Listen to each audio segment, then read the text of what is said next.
Hey everyone, Happy New Year to all of you. Hope you all had an incredible, wonderful holiday.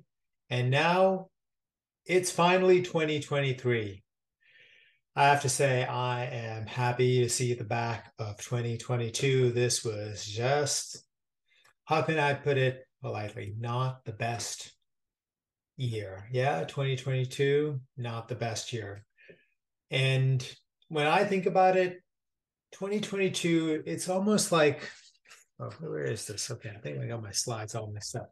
2022 was as if, like, at least in the stock markets and the markets in general, it's as if like we twisted our heads to like turn back and walk backwards by like 2 or 3 years and pretend like the world was like back in 2020, maybe even 2019.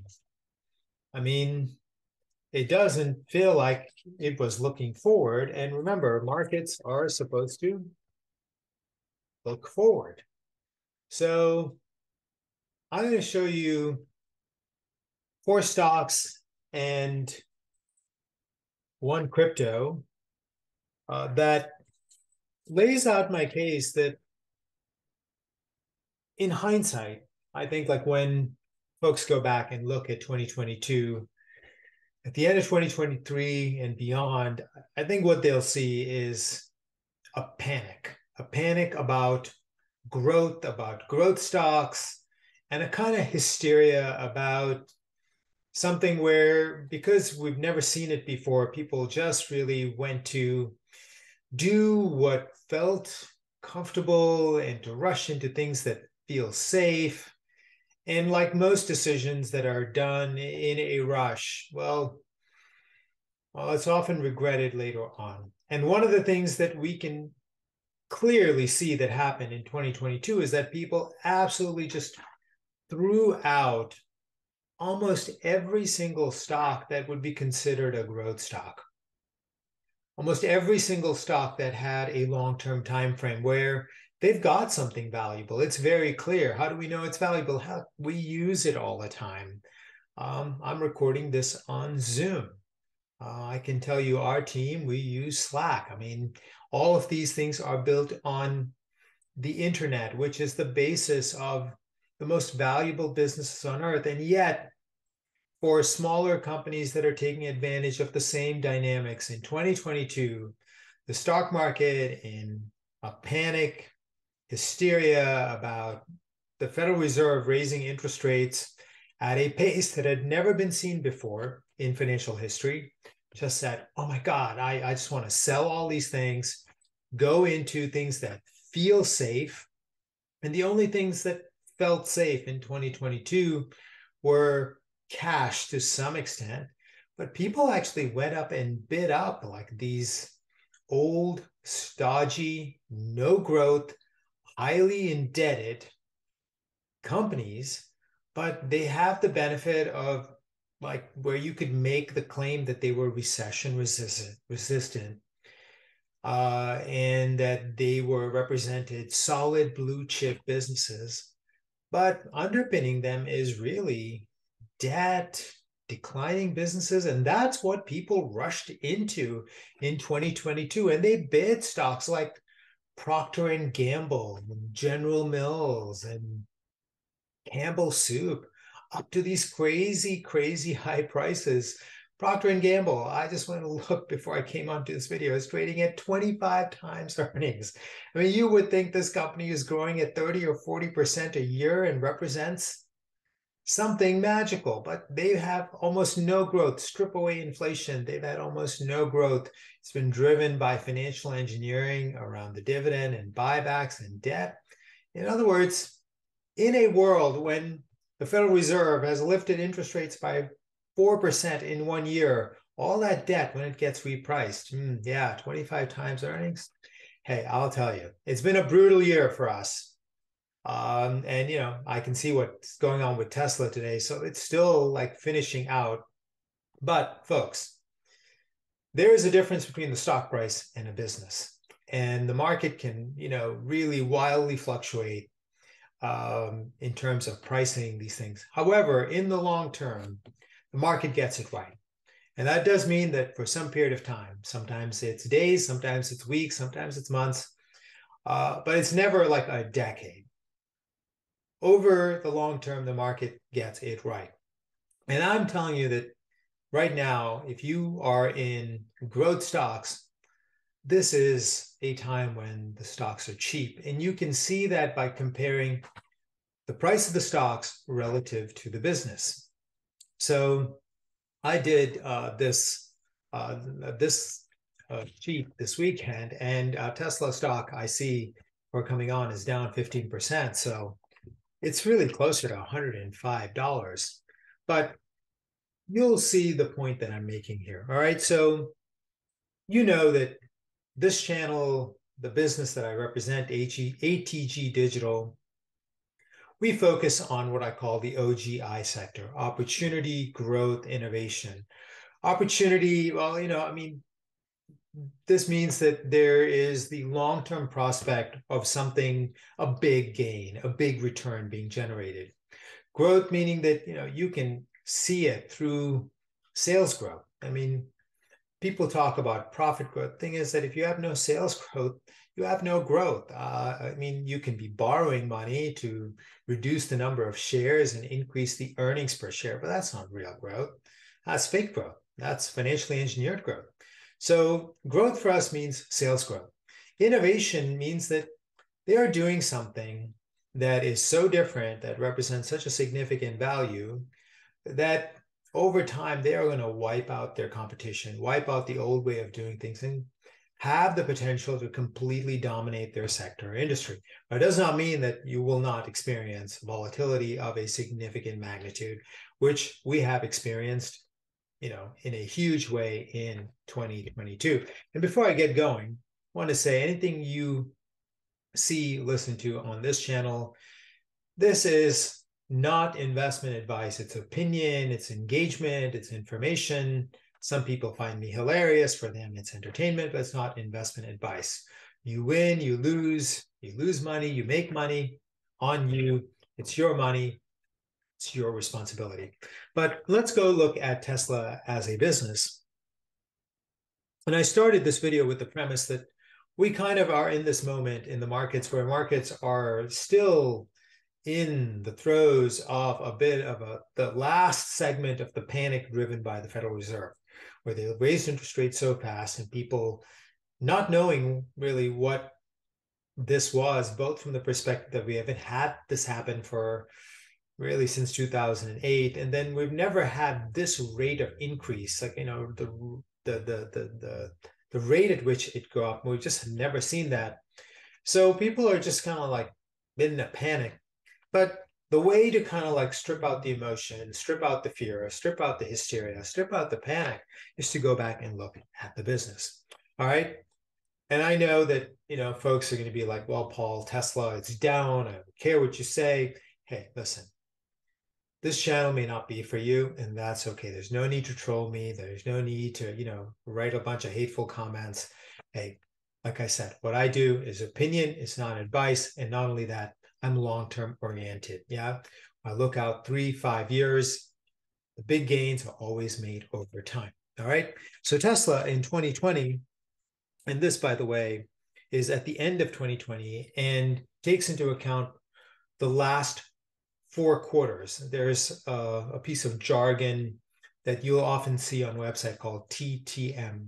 Stands for trailing 12 months. In other words, they're looking back 12 months or 4 quarters and coming up with this number. So Tesla's revenue at the end of 2020 on a trailing 12-month basis was 31 billion. Now we don't have the numbers per se for 2022 yet, even though they just announced the deliveries. But as at the end of September, on a trailing 12-month basis, was $74 billion. Tesla stock was at 27. Now it's at, I don't know, 100, 105. Who knows how much lower it can go? Maybe it goes to 98, maybe, who knows? But long term, the trajectory of this, the revenue, is what dictates the stock price. The stock price does not dictate the revenue. And so I made a video, I think it must have been about 3 weeks ago, saying that Tesla could go to $1,000 based on the release of the Cybertruck, the release of the Tesla Semi, and the release of autonomy. And if you want to check out my thinking on that, go just watch the video on Tesla, and I lay out my basis for why I believe that Tesla can go up now, essentially would be 10x from currently where it is. And the basic reason for that is that Tesla is now trading for, in all likelihood, like what, 4 times sales, maybe 3 times sales. But in normal markets, non-panic, non-hysteria markets, markets look forward and they price future revenues and future profits and future cash flows. When they're in a panic, everyone looks backward, and and that's what it is. But in the future, if I'm right about the Cybertruck and the Tesla Semi and autonomy, and I can tell you, I've recently been driving using Tesla's full self-driving on local roads, and I have to tell you, it is absolutely mind-blowing. Perhaps I'll take a video of one and do a little bit of investment analysis while in the car. But I'm going to say that most people, once they experience it, they're going to use it. And we've now got over 2.5 million Teslas with this capability. They can just buy it from their screen. It's just an additional amount of revenue. It's just software. They don't have to make another car. It's just revenue that is going to come into the company. And software-based revenue is high margin revenue because there's nothing they're doing for it. So I would say tough times on Tesla stock, but hang in there. And I still stand behind the video that I made. So check it out for Tesla getting to $1,000 in 2023. I know it seems unbelievable right now. All right. Just making sure that I go in order here of what I have. All right, the next investment I want to cover, which is also beaten down like crazy, is Bitcoin. Now, Bitcoin is obviously not a company. It doesn't have sales, but it does have a price. So Bitcoin at the end of 2020 was $28,900. And at the end of 2022 was about $16,500. So it's gone backwards. But Bitcoin does have some fundamentals. I mean, we know that its supply is fixed at 21 million coins. We know that there's only something like, between 5 and 6 million coins that are left there to be mined. And we also know that there is this event which comes across every 4 years called the halvening that reduces the amount of new supply that is going to come on. And we had one halvening happen in, I believe it was 2020. We have another one in 2024. I believe it's scheduled. It's not by appointment. It depends on the calculation and when a block is processed. But it is scheduled to happen somewhere in April or May of 2024. And with that, the number of Bitcoin that are mined per block goes from 6.5 to 3.25. In other words, it shrinks by half, which is why it's called a halvening. Now, I follow a model which today has become quite controversial because it's not turned out to be as accurate as many people wished and hoped it was. It's called the stock to flow model, and essentially it considers demand and then the halvening and then the price trend that Bitcoin has shown since it started. And that stock to flow model comes up with a forecast or a fair value, if you will, based on, again, demand and the halvening. I mean, supply and the halvening. And it suggests that Bitcoin today really should be at something in the range of $100,000 to $112,000. Let's say round that out to $110,000. And I believe that's right. I believe that sometimes there can be sort of demand-driven interruptions, like what has happened with FTX, what has happened with, again, a panic around interest rates and how much risk they want to hold. That can really alter the price. In other words, the model doesn't act perfectly. But the long-term trend and sort of like the direction is approximately right. And I believe the stock to flow model is going to sort of revert to its current value or even go the other way. Because right now, if you look at the stock to flow model, it says about 110,000, but obviously, Bitcoin's at 16,500. So back to the mean would be just about 100, 110,000. But oftentimes these things just like they go in one direction and they go back in the other direction. So we could shoot well past it. And that's the case. I mean, I made a video early in 2022 talking about Tim Draper. This is the dude that went and bought Bitcoin, like I think like $20 million worth of Bitcoin when it was $600. So this guy, you gotta pay attention. He says $250,000 by June of 2022. He's got a shot. He's got a shot because we've got so much less Bitcoin. There's any number of potential events that could cause it. For example, the Bank of International Settlements, which is like the super regulator of banks, has decreed, if you will, that international banks can hold up to something like 2% of their assets in Bitcoin. So the world's banks have something like $360 trillion. So 2% of that, I mean, that's a lot of money that can go into Bitcoin. And the most likely currency, crypto that they're likely to buy is Bitcoin. So Bitcoin too, in my judgment, it's looking backward as if we're back at 2020. That's the theme of this video. All right. Third investment, back to the stock market again, is Teladoc.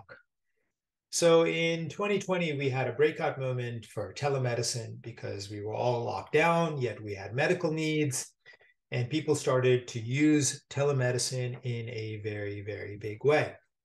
Since then, obviously, things have opened back up and people have gone back for many things to doing what they were doing pre-lockdown, pre-COVID, pre-pandemic.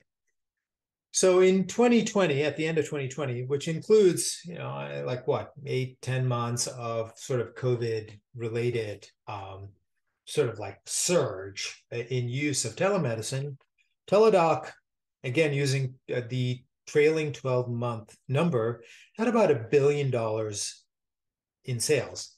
And their stock price was $199.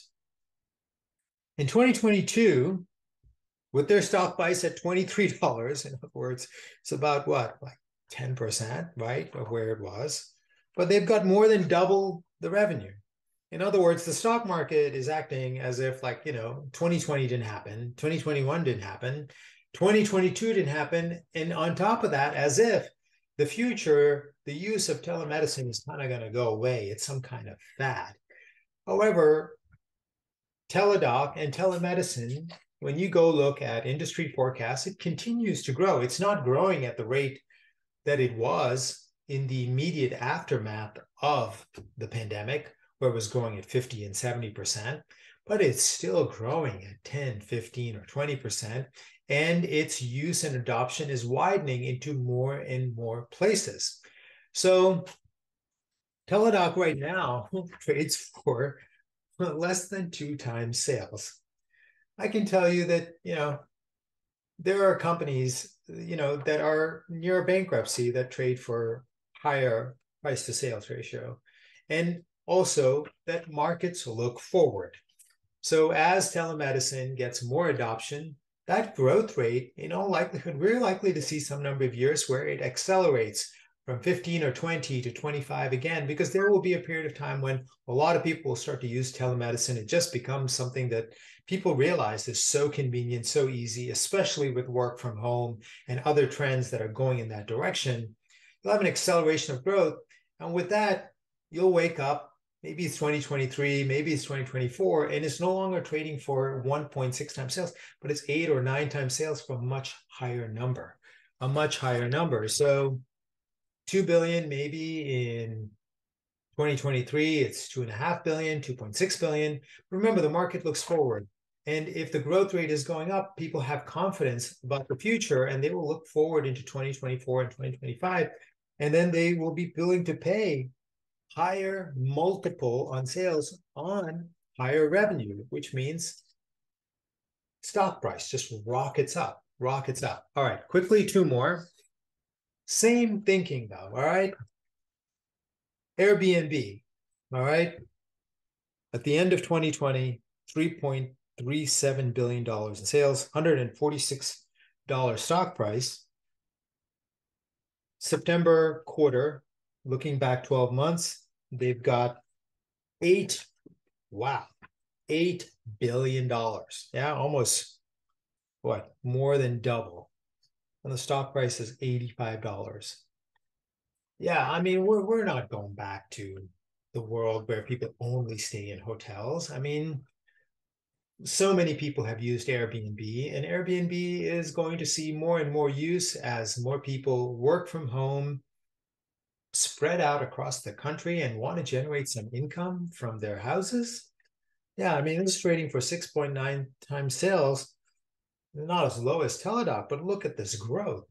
And the same process that I told you about with Teladoc will happen again, which is that once the panic and the hysteria end, people will go back to looking forward. And they won't just look forward to 2023 sales, they'll start to look forward to 2024 and 2025. And as that growth rate starts to rise, people start to have more confidence and they will start to pay a higher multiple than what, about 7 times. I mean, they'll pay 10 or 12 times. That's what happens in bull markets.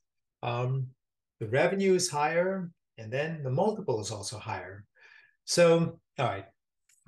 Last one, also controversial. Zoom is probably like considered to be like the stock of like, the COVID lockdown, because this was the app that everybody turned to do everything. To connect with your loved ones, to connect with your doctor, have church services. I attended birthday parties, school conferences, a bar mitzvah.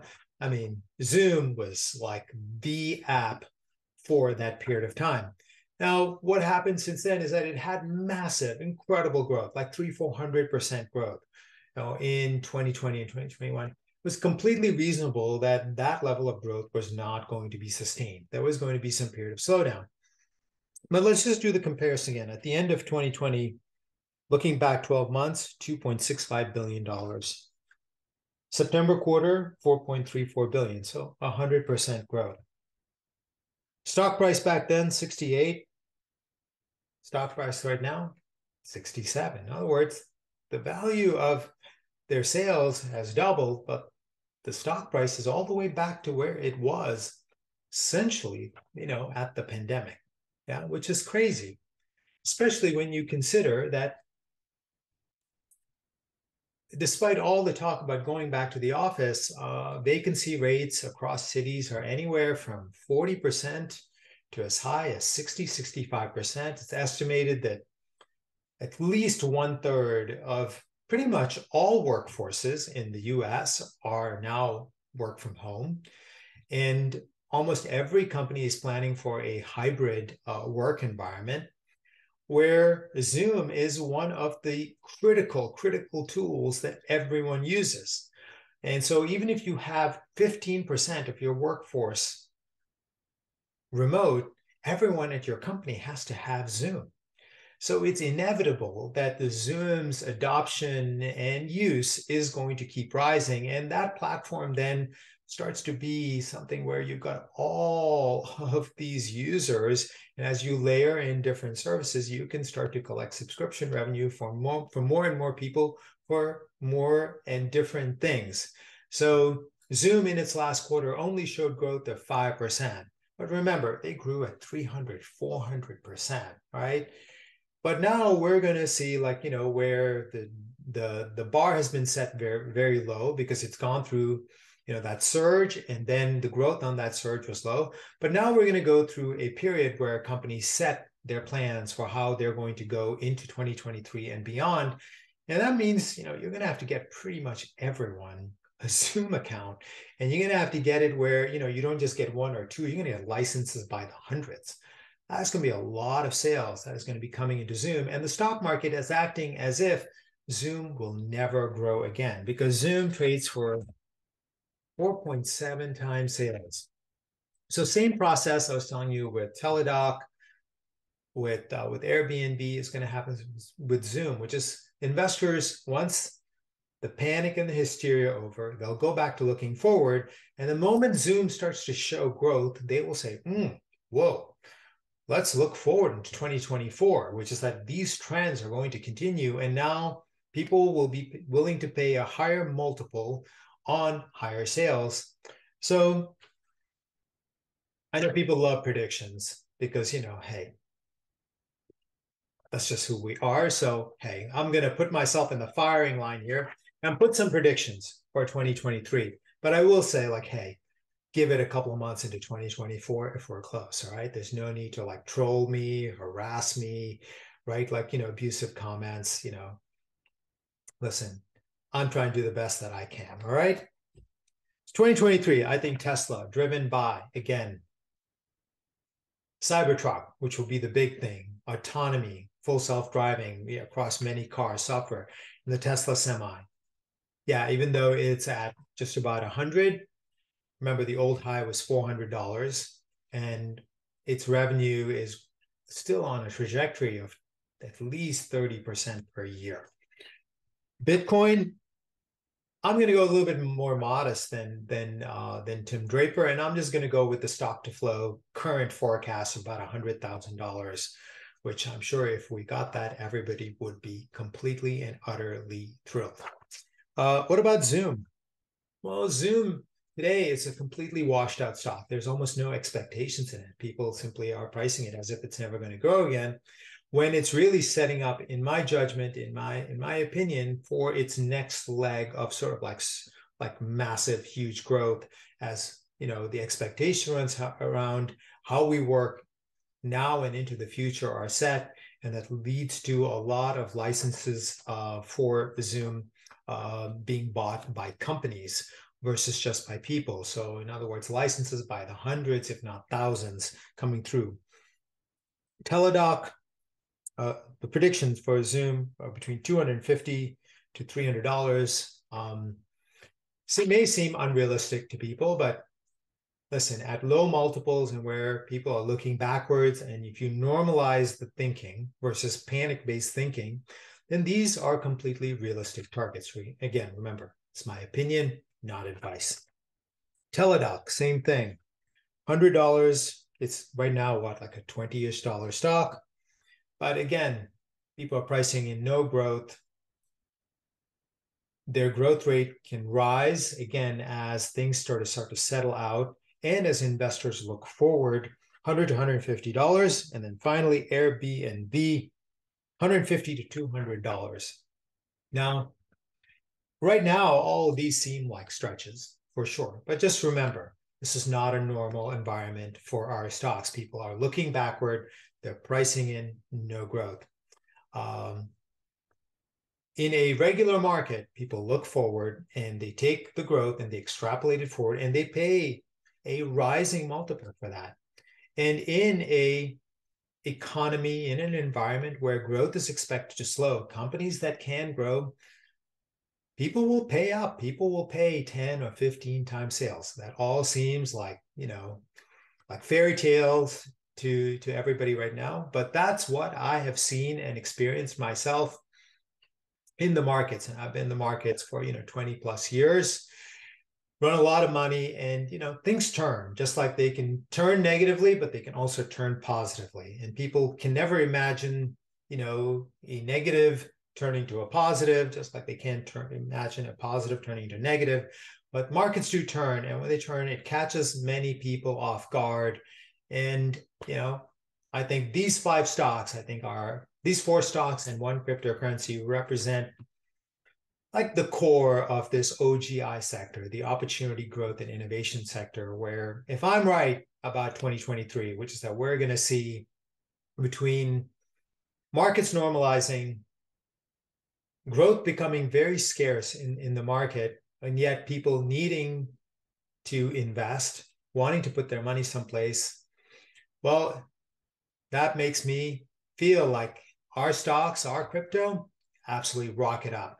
This is why I am incredibly bullish and optimistic and positive. It's been a very tough 2022, but signs are there that 2023 could be absolutely, absolutely amazing and beyond this. All right.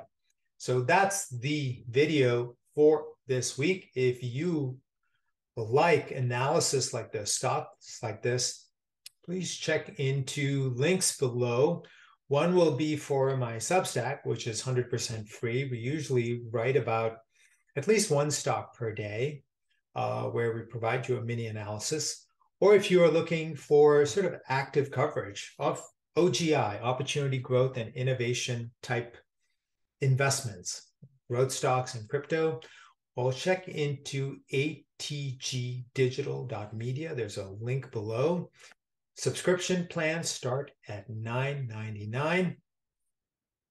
And if none of those appeal to you, well, just subscribe, give us a thumbs up, and come back again next week. This is Paul saying